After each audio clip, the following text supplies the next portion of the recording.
Chapter 14. The death of John the Baptist. When Herod Antipas, the ruler of Galilee, heard about Jesus, he said to his advisers, "This must be John the Baptist raised from the dead. That is why he can do such miracles."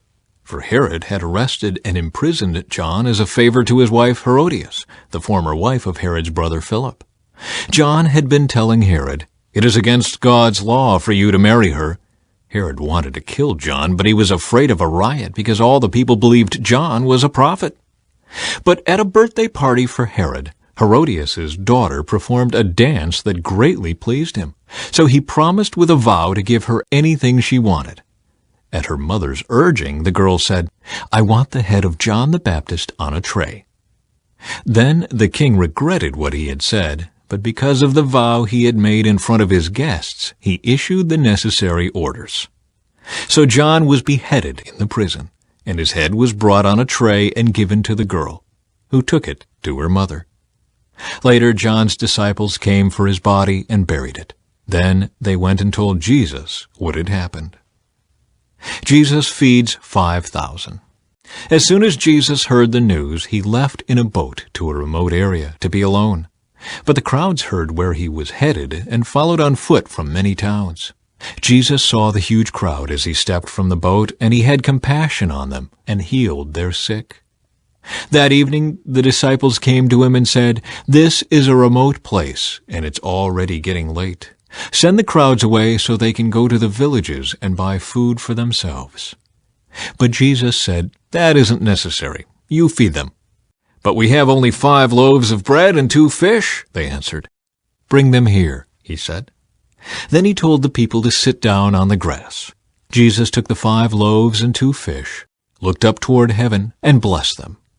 Then, breaking the loaves into pieces, he gave the bread to the disciples, who distributed it to the people.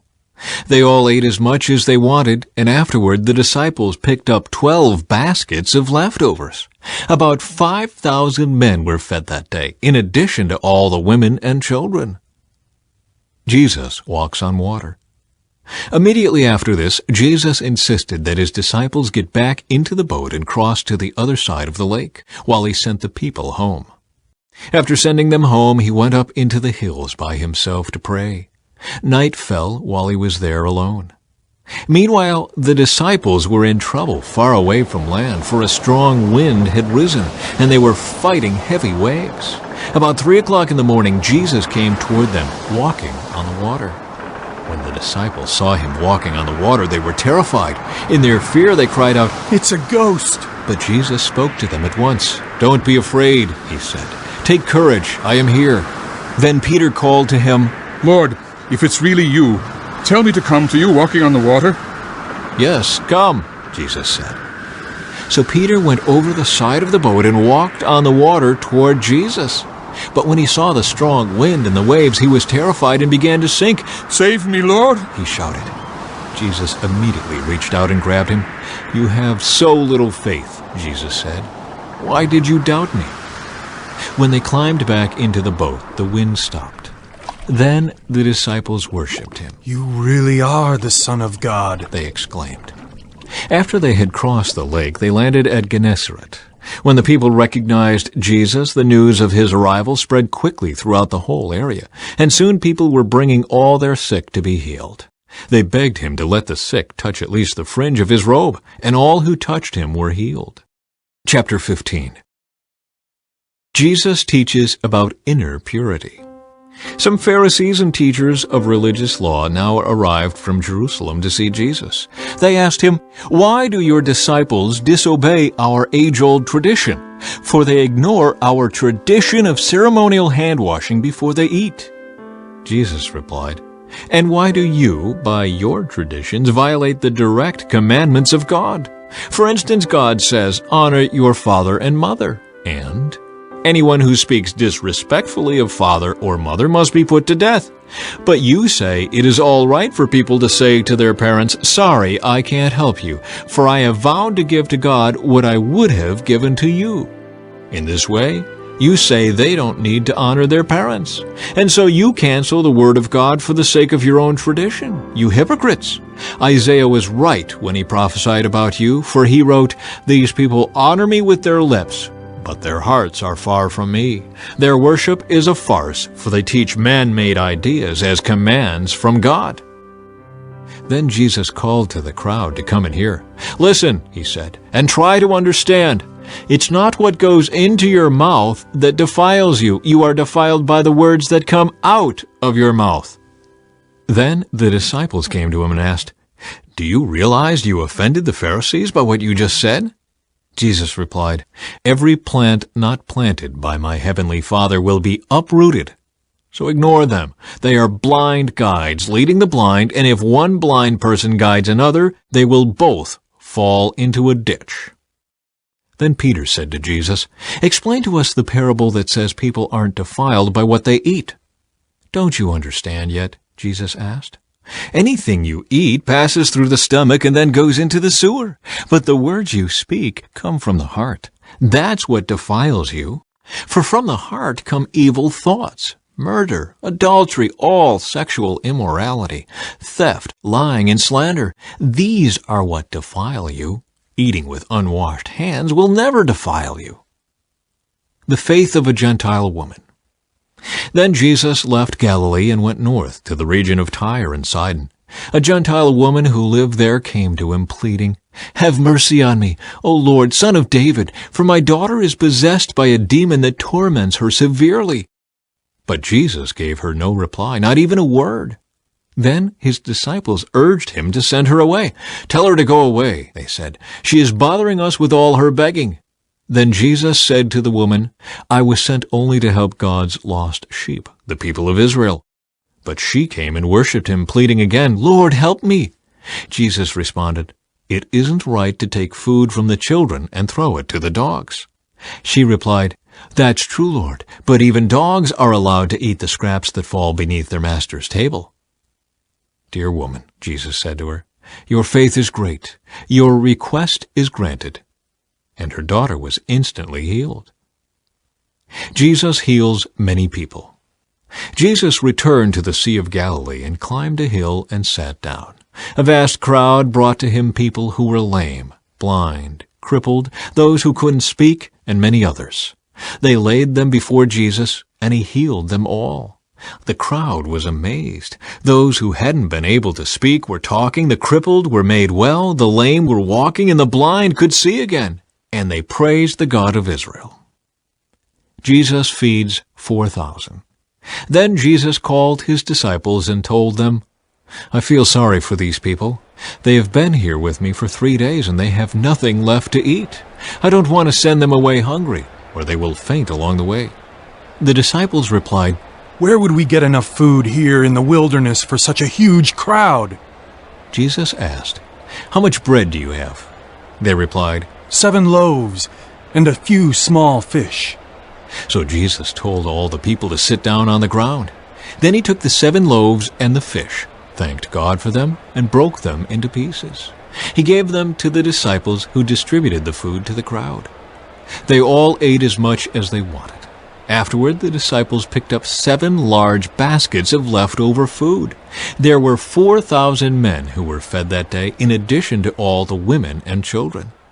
Then Jesus sent the people home, and he got into a boat and crossed over to the region of Magadan. Chapter 16. Leaders demand a miraculous sign. One day the Pharisees and Sadducees came to test Jesus, demanding that he show them a miraculous sign from heaven to prove his authority. He replied, "You know the saying, 'Red sky at night means fair weather tomorrow. Red sky in the morning means foul weather all day.' You know how to interpret the weather signs in the sky, but you don't know how to interpret the signs of the times. Only an evil, adulterous generation would demand a miraculous sign, but the only sign I will give them is the sign of the prophet Jonah." Then Jesus left them and went away. Yeast of the Pharisees and Sadducees. Later, after they crossed to the other side of the lake, the disciples discovered they had forgotten to bring any bread. "Watch out," Jesus warned them. "Beware of the yeast of the Pharisees and Sadducees." At this, they began to argue with each other because they hadn't brought any bread. Jesus knew what they were saying, so he said, "You have so little faith. Why are you arguing with each other about having no bread? Don't you understand even yet? Don't you remember the 5,000 I fed with 5 loaves and the baskets of leftovers you picked up?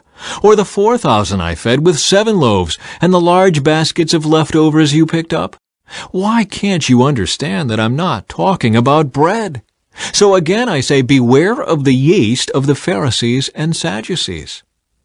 Then, at last, they understood that he wasn't speaking about the yeast in bread, but about the deceptive teaching of the Pharisees and Sadducees. Peter's declaration about Jesus. When Jesus came to the region of Caesarea Philippi, he asked his disciples, "Who do people say that the Son of Man is?" "Well," they replied, "some say John the Baptist, some say Elijah, and others say Jeremiah or one of the other prophets." Then he asked them, "But who do you say I am?" Simon Peter answered, You are the Messiah, the Son of the living God. Jesus replied, "You are blessed, Simon, son of John, because my Father in heaven has revealed this to you. You did not learn this from any human being. Now I say to you that you are Peter, which means rock, and upon this rock I will build my church, and all the powers of hell will not conquer it. And I will give you the keys of the kingdom of heaven. Whatever you forbid on earth will be forbidden in heaven, and whatever you permit on earth will be permitted in heaven." Then he sternly warned the disciples not to tell anyone that he was the Messiah. Jesus predicts his death. From then on, Jesus began to tell his disciples plainly that it was necessary for him to go to Jerusalem, and that he would suffer many terrible things at the hands of the elders, the leading priests, and the teachers of religious law. He would be killed, but on the 3rd day he would be raised from the dead. But Peter took him aside and began to reprimand him for saying such things. Heaven forbid, Lord, he said. This will never happen to you. Jesus turned to Peter and said, "Get away from me, Satan. You are a dangerous trap to me. You are seeing things merely from a human point of view, not from God's." Then Jesus said to his disciples, "If any of you wants to be my follower, you must turn from your selfish ways, take up your cross, and follow me. If you try to hang on to your life, you will lose it. But if you give up your life for my sake, you will save it. And what do you benefit if you gain the whole world but lose your own soul? Is anything worth more than your soul? For the Son of Man will come with his angels in the glory of his Father, and will judge all people according to their deeds. And I tell you the truth, some standing here right now will not die before they see the Son of Man coming in his kingdom." Chapter 17. The Transfiguration. 6 days later, Jesus took Peter and the 2 brothers, James and John, and led them up a high mountain to be alone. As the men watched, Jesus' appearance was transformed so that his face shone like the sun, and his clothes became as white as light. Suddenly, Moses and Elijah appeared and began talking with Jesus. Peter exclaimed, Lord, it's wonderful for us to be here. If you want, I'll make 3 shelters as memorials, one for you, one for Moses, and one for Elijah. But even as he spoke, a bright cloud overshadowed them, and a voice from the cloud said, "This is my dearly loved Son, who brings me great joy. Listen to him." The disciples were terrified and fell face down on the ground. Then Jesus came over and touched them. "Get up," he said. "Don't be afraid." And when they looked up, Moses and Elijah were gone, and they saw only Jesus. As they went back down the mountain, Jesus commanded them, "Don't tell anyone what you have seen until the Son of Man has been raised from the dead." Then his disciples asked him, "Why do the teachers of religious law insist that Elijah must return before the Messiah comes?" Jesus replied, "Elijah is indeed coming first, to get everything ready. But I tell you, Elijah has already come, but he wasn't recognized, and they chose to abuse him. And, in the same way, they will also make the Son of Man suffer." Then the disciples realized he was talking about John the Baptist. Jesus heals a demon-possessed boy. At the foot of the mountain, a large crowd was waiting for them. A man came and knelt before Jesus and said, "Lord, have mercy on my son. He has seizures and suffers terribly. He often falls into the fire or into the water. So I brought him to your disciples, but they couldn't heal him." Jesus said, "You faithless and corrupt people, how long must I be with you? How long must I put up with you? Bring the boy here to me." Then Jesus rebuked the demon in the boy, and it left him. From that moment the boy was well. Afterward the disciples asked Jesus privately, Why couldn't we cast out that demon? "You don't have enough faith," Jesus told them. "I tell you the truth, if you had faith even as small as a mustard seed, you could say to this mountain, 'Move from here to there,' and it would move. Nothing would be impossible." Jesus again predicts his death. After they gathered again in Galilee, Jesus told them, "The Son of Man is going to be betrayed into the hands of his enemies. He will be killed, but on the third day he will be raised from the dead." And the disciples were filled with grief. Payment of the temple tax. On their arrival in Capernaum, the collectors of the temple tax came to Peter and asked him, "Doesn't your teacher pay the temple tax?" Yes, he does. Peter replied. Then he went into the house. But before he had a chance to speak, Jesus asked him, "What do you think, Peter? Do kings tax their own people or the people they have conquered?" They tax the people they have conquered. "Well then," Jesus said, "the citizens are free. However, we don't want to offend them. So go down to the lake and throw in a line. Open the mouth of the first fish you catch, and you will find a large silver coin. Take it and pay the tax for both of us."